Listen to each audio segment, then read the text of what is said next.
Hey everyone, and welcome back to another edition of the Press Enterprise High School Football Video Podcast. I am Press Enterprise Sports Editor Tim Hare, and I am joined, as always, by Press Enterprise writer Adam Roberts. Adam, thank you for being here once again. Oh, it's a pleasure. The pleasure is mine. Now, we're getting to, we're in October here. We're entering week 7. Over the hump. Over the hump. Postseason not too far away. Some big games this week. Let's start with Berwick, who has I don't know if you call it a trap game, but a pretty good Pittston team that dropped 50 plus and threw for about 350 on Abington Heights last week. They're 3-3. I want to say they're looking for their first winning season since '08. And they have a first-year coach who's kind of turning that program around and could challenge that Berwick defense, which hasn't really been challenged yet this year. What do you see happening tomorrow? No trap. Bulldogs roll. Bulldogs are going to continue to play good defense, and I think that's been the staple of the team thus far. They're going to get Jared Marshman back from everything that I've read on Twitter. And something tells me that the Berwick defense that has played as good as it has through 6 weeks is going to be even better in its 7th week with their quarterback back there under center. Now, do you expect them to use Alex Force in any other kind of role? Put him at receiver in the backfield? I mean, it's tough to say. The kid definitely was a talented quarterback when they had him there. He only threw 1 interception in 6 games. I mean, that's something to be said. Certainly took care of the ball. They didn't run with him a whole lot, but when he did run, he was surprisingly effective. They got a plethora of receivers to choose from. So even if Force does find a role somewhere else on that offense, he's going to be competing with guys like Damon Beckhorn and Jared Watts, who have shown already that they are capable pass catchers.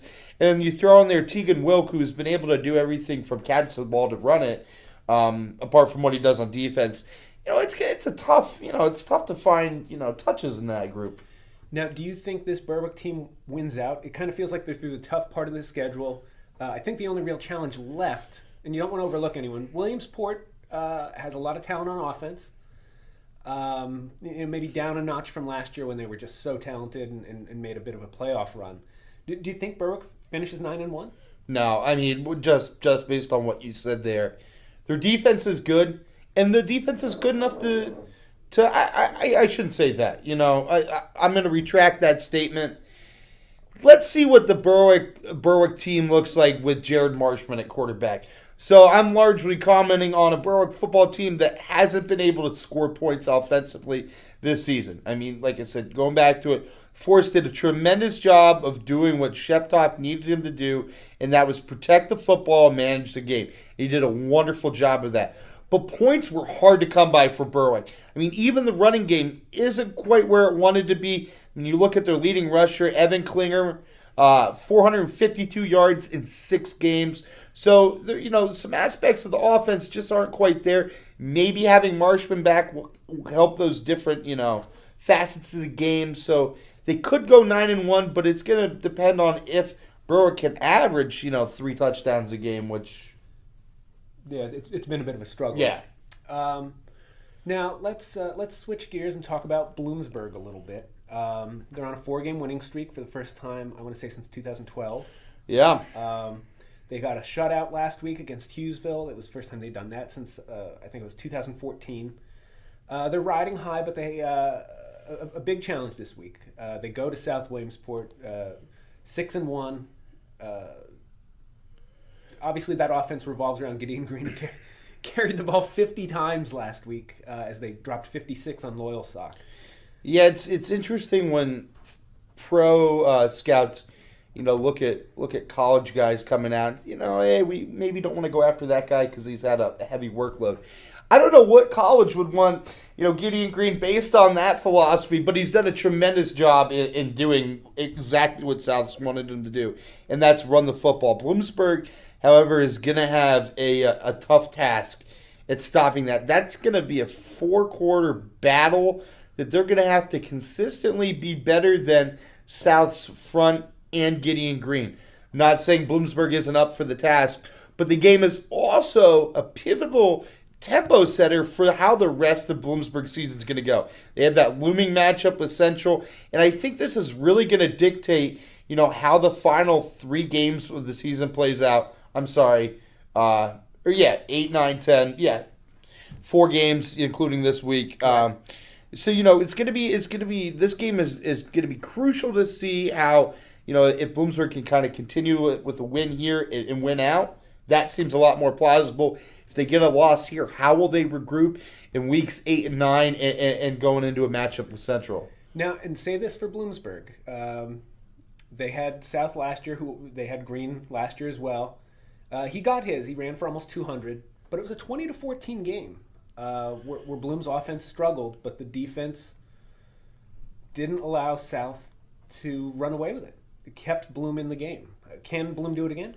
Well, just going off what you said there, I think first thing I'll agree with you and say that Bloomsburg is definitely a better football team than they were last year. I agree. So, and I also say some things that South lost some guys that they had last year that might have made them a little 2-dimensional instead of 1-dimensional. With just Gideon Green and having Goriski last year at the wideout. So they're gonna have to. I mean, they're really gonna have to key on that. It's gonna be a 4-quarter football game. I know, and I'm the last person that likes saying that, but I mean that's a game where you're gonna have to be better than that team all 4 quarters to win that game. So now let's switch gears and talk a little about Southern Columbia. That's the game I'll be covering this week. For the second straight week, they have a winless opponent. Last week they dropped 75 on Milton. But and I didn't think it was going to happen. 1, I remember 2, 3. Yeah, oh my God, it's kept scoring there. Yeah, you were the one who said you thought Milton might be able to hit some plays in the passing game. I said I thought Southern's pass Southern rush, secondary, where you at? Over 200 yards? No, I'm just kidding. I mean, I think in a game like that, where your offense is just scoring at will. Sure, no. But I'm sure there are also things that Jim Roth wants to take care of, so that doesn't bite you down the road. Yeah, I don't think you ever want to give up over 200 yards passing. Yeah, it's not ideal. Yeah, no. But, I mean, I think seeing that they did that against Bloomsburg and seeing that they did that against Southern, I think that's a credit to those athletes at Milton being able to do some things in the passing game. Obviously, they're kind of light years away from being able to compete from a depth standpoint for 4 quarters with a team like that. But and just defensively, the past 3 weeks allowed 223 combined points between Bloom, Danville, and Southern. And now this week they have Mount Carmel. Do you think Mount Carmel drops 70? I hope they do. I mean, for Mount Carmel's sake, having some tough games here in recent weeks. I know that's another team where Dara has basically rebuilt that program and kind of got it to where it's at right now. The numbers have also followed steadily, and the roster has certainly started to blossom and bloom up. But I think, again, though, the athletes just aren't there quite yet from a depth standpoint. And I think that's ultimately why you saw them take those last 2 L's, those last 2 losses from North Schuylkill and then Danville. In that Danville game, I mean, it's a close one. They lost 13-9. So, I mean, I think that's a case where you have some guys that were banged up. I think Dara even said that. So I think this is a game where they get back on track. Now, you mentioned Danville. They go into the Silver Bowl. I'll be honest, I picked Mount Carmel to win that game. Danville gets the 13-9 win, but loses quarterback, safety, kicker, punter Peyton Riley for the season. How big a blow is that for Danville, and do they have enough? They're currently the top seed in District 4 3A. Do they have enough at quarterback, do you think, to make a run and even win the district? Do they have enough at quarterback? Well, the person replacing him is the younger freshman brother, who's only attempted, I'm looking at 5 passes here. But Kaiser's raved about Caden Riley. Oh, no, and the kid's definitely the future from what everybody said, but I mean, how many important offensive positions can Danville replace? I mean, you had to replace Hilkert coming into the season. Kind of did that. You had to replace, Riley, and now with the younger brother, we're going to see how he's, how he's going to fare. It's going to be a challenge, going into the huddle and trying to take command of the huddle for the first time in your first varsity game as a freshman.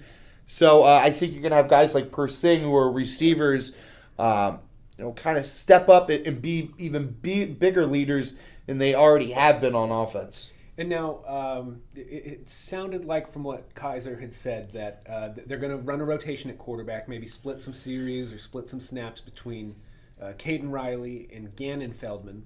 But you talk about having to replace Trent Hilkert. It was Gannon Feldman who was at that fullback position. You move him to quarterback. Now you're going, one step down on the depth chart, to replace a very important position in the wing T offense. So, I think they win this week. They have a Lewisburg team that's had its ups and downs this year. But, we'll see what they get at quarterback. Because I really liked what I saw from Riley in the Central game. Yeah, it's a pretty precarious position if I'm Jim Kaiser. Because you don't want to change too much, and then you're all of a sudden looking at an identity crisis at week 7, week 8 in the football season, heading into playoffs now. Who's our quarterback? Now who's our running back? So I think he's going to play it cool and, kind of not try and change too much. Try to see what he gets out of Riley early on.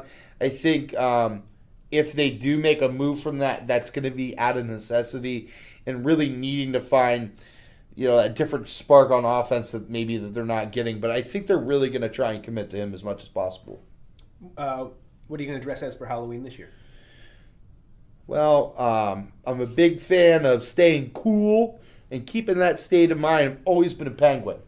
So going to go as a penguin.